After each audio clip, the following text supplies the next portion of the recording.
Hi guys, welcome to Rite Tonight. I'm Kara, and I'm here with Kirsten and Lindsey. They are from Family Youth Interventions, and they're here to kind of discuss their community involvement with teens. You guys want to start? Yeah, I am Lindsey. As she said, I've been with Family Youth Interventions for just about 15 years. Wow. And I want to go over the program? Sure. Start there? Yeah. Okay. So we have our first one, which is our basic center. This is for youth 12 through 17 who are runaway homeless or at risk of either of those things. Okay. They can be there for those 21 days. We have individual family counseling. If they go to school, we try and make sure they go to school. School is very important. We don't want to disrupt that. Otherwise, during the day, they follow a daily structured schedule. Okay. Where they're doing activities discussing goal setting, communication, relationships. Awesome. Stuff they could really use. Yes. Life skills. Yes, life skills, safe sex and drug education. They're doing their own cooking and cleaning. Nice. So they build that self-sufficiency piece as well. Quick question. I'm sure you're gonna get into that. Is all this like county funded, or do they have to have like some sort of insurance? I know they're at risk. Yeah. No, we actually get all of our funds through state and federal grants. Nice. And then community donations or fundraisers. So there are no costs for any of our programs. Awesome. Yes. And which is fun, well, not fun, but it's cool to hear when you tell parents that, the relief in their voice, because youth services are far and few between. Very much so. So to find some that are free at cost as well, especially if you're looking at a family who's experiencing homeless, they don't necessarily have those funds to be able to get the assistance for their child that they need. And not insurance based, because that's another barrier. Absolutely. Yeah. As you know, we're a resource center as well, and we have implemented a teen support group here at the building, and it is for like 20 and under, and we're trying to implement activities like life skills, things like that they could really like use and benefit from while they're here. We are, all of our programs are, the youth has to be willing. We're not a lockdown facility. Right. If there's court involvement, the court can't mandate them to be there. Okay. And we find that works better because then the youth is actually engaged in services more than if they're not. They're more open to some of the things we're trying to teach them. It's not forced, and then it kind of gives you guys the gauge too. Okay, they really want to improve their situation, or makes it a little easier for you guys. Yes, absolutely. And we're the only dedicated youth shelter in the county. And right now across the state, especially for our the minor youth, that funding is getting cut more and more. And so we're losing programs like our basic center across the state at, unfortunately, kind of a rapid rate. So we're getting youth from out of county as well. Wow. Yeah. Where is your building located? Where could somebody find you if they needed services like this? Yeah. So both of our buildings are in Mount Clemens. Okay. They're both between Cass and Groesbeck, or not Cass and Groesbeck, Gratiot and Groesbeck on Cass. Okay. Yeah, and the basic center does operate 24/7. It is emergency shelter, so there it has our crisis line, as well as anyone could show up there any time of the day or night, and someone there. The building is staffed. Okay, that's really good. Now, do you do any involvement with like 18 to 20-year-olds, or how does that work? Yep. So Kirsten can start out with that program because that's our next program. Yes. So I'm Kirsten. I work at the Transitional Living Program. I'm the youth advocate there. I've been there about 2 years. So what we do is we house ages 16 to 20, and they can stay for up to 18 months. It's also a voluntary, no-cost program. So what we do there is I'm sorry, I'm just amazed. Like, this is awesome. You guys do this. It is really nice. Unfortunately, a lot of our youth don't stay the 18 months, which is okay because there are different, indicators of success. And we really stress that because what we think of as success might be completing an 18-month program, but that's not really realistic. Right. But that 18-month is offered. And actually, another cool thing with that is if we get a youth in who is 16, we can keep them until their 18th birthday. So really, that could be up to 24 months. Yeah. Yeah, because really, they wouldn't be able to get into an apartment until 18. Right. Even then, it would be extremely difficult. Right. So I love that about our program, the longevity of it. That's excellent. Yeah. So when they do come into the program, they are put into therapy. So they would begin therapy twice a week at first, drop down to once a week unless they wanted more. Okay. But it is very clinical driven. So therapy is a big piece of that. They also have case management services at this time. That would be with me. So that would be getting their legal documents, which is a huge thing in people experiencing homelessness, is getting those documents. It's like a lifeline. It means everything. Yes. And that's hard enough for an adult, let alone, a teen. Yeah.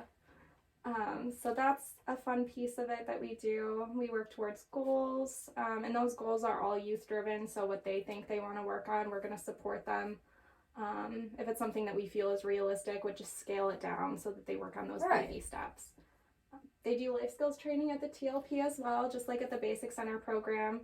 So that could be things like how to get started with driver's training, how to balance a checkbook, which nobody does anymore, but banking. Yeah, banking skills, yes. Relationship skills, things like that. Awesome. And then we do service learning projects. So that is a requirement for our federal funders. We've worked to make that more driven by the youth. Okay. So what exactly is that? That would be volunteer or community involvement. So volunteer is, our typical idea of volunteer is labor. And then the community involvement piece would be, hey, join a social club, go to a support group through Live Right. Yes. Or listen in on a town hall meeting, speak up, something like that. That way that they have more choices in how they're engaging with that part of the program, and it can more suit what they're comfortable with and what they're interested in. That's really cool.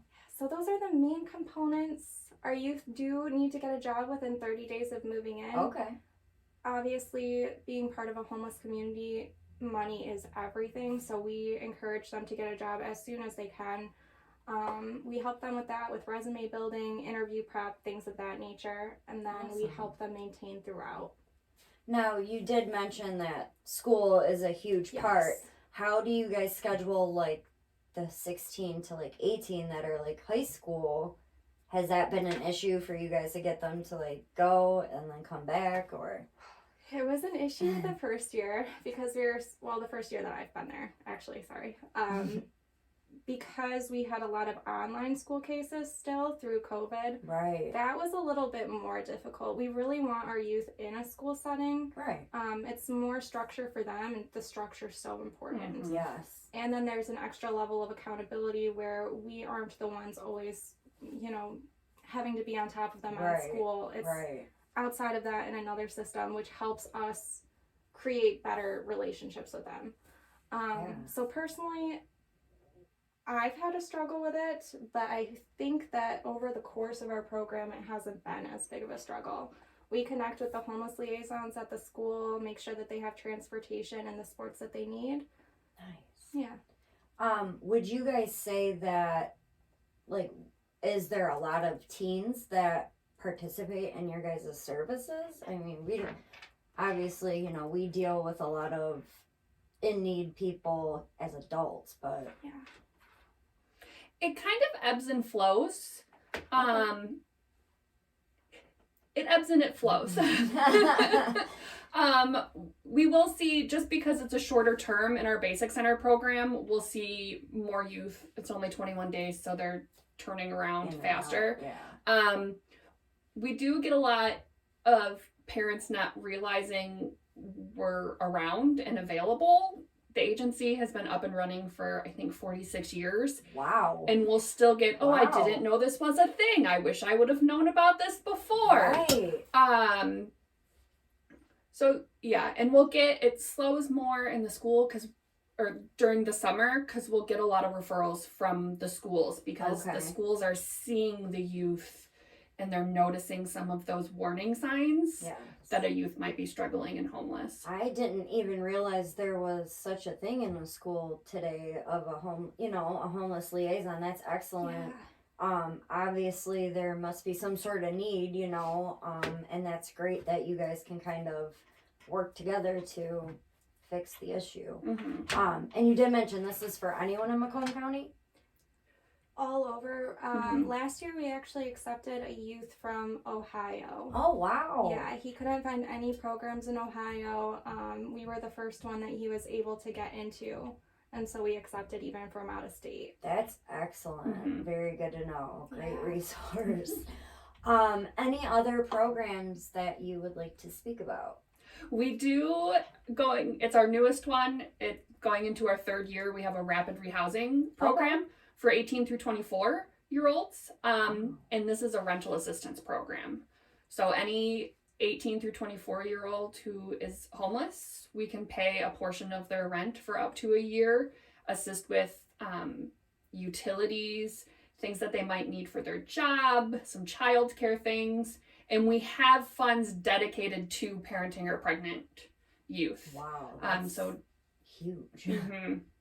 Yeah, so that's our newest one it's got a very long wait list, because unfortunately there's a need for it. Absolutely. I don't know. I just think what you guys do is excellent. Definitely needs to be in the community. And like I had mentioned, we have our own teen support group here. It's kind of why I reached out to you ladies, because, it is hard to get them to come to us. We leave it open for anyone in the community that would like to come hang out. We are starting to do activities and more life skills classes. We leave the option to the teen, of course. But what are some suggestions to maybe get some more teen involvement? I know you guys have worked definitely very close with them, but I don't know. I think a good option is, when it's possible, getting into the schools.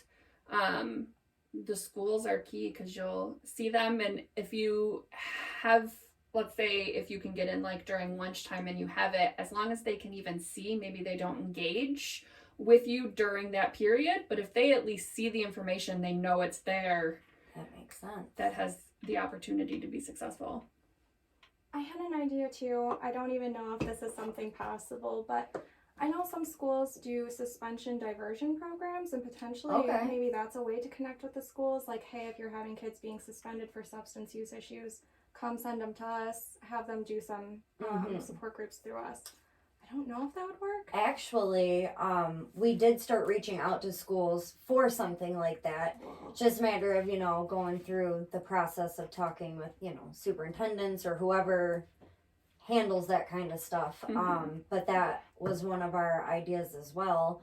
And I know it's hard for teens to have transportation all the time, so there's just a lot of things that we're trying to incorporate in this program, and we've been having a rough time right now, and I do know that, we have to leave it up to them, but we do have that option to, have them come here and, have a safe place to hang out, or if there's issues at home or school, we have peer coaches and things like that to kind of jump in as like a mentor type thing. But yeah, I really like what you guys do with the community, and I'm a big fan.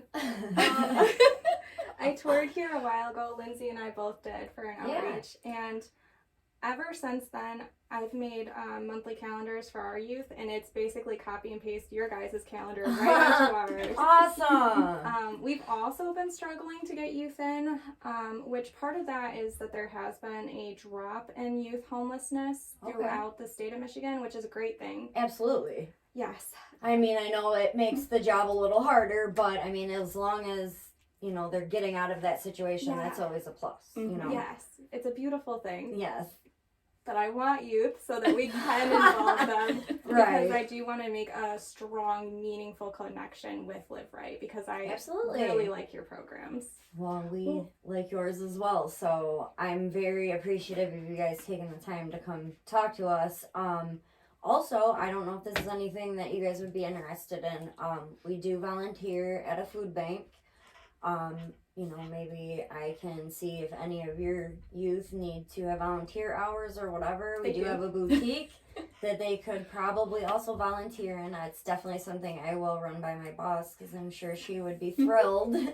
But yeah, is there anything else that we should know about your program? I don't think so. I feel like that really Summed it up, yeah. covers it. I have one more thing, actually.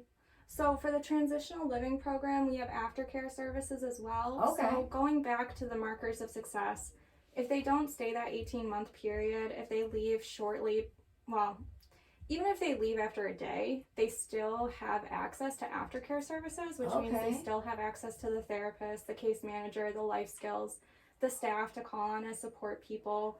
I drop off care packages to my youth, so if they're involved in care still and if they want those aftercare services, I'll bring them toilet paper. Right. You know? So I think that's a cool part of our program too, is there's someone always there. Mm-hmm. yes. Someone's always there, whether they want to leave and come back or just leave, they have that, and that's awesome. Especially now, you know, with substance abuse and mental health disorders definitely on the rise. Mm-hmm. You know, I feel like a lot of people that struggle with that started from a very young age. Yes. And, you know, with teens being so impressionable now, you know, with everything else going on in the world, I think it's really great that there is stuff like this, even though it may be far and few between, but maybe now, you know, we could be the pioneers of helping them. Obviously, starting with you guys, that's awesome. Yeah, I feel like any positive adult support a youth can have is important and valuable. They always say it takes a village. Absolutely. I feel like we've gotten away from that, but making connections, yes. like with Live Right, starts to build that village back up. Absolutely. Yeah. Well, thank you, ladies. I appreciate all of your time and your wonderful resources. Definitely we'll have to get together and work something out, because I think that it would benefit everybody involved. Absolutely. And again, I appreciate you guys coming out and doing this with me, and that's it.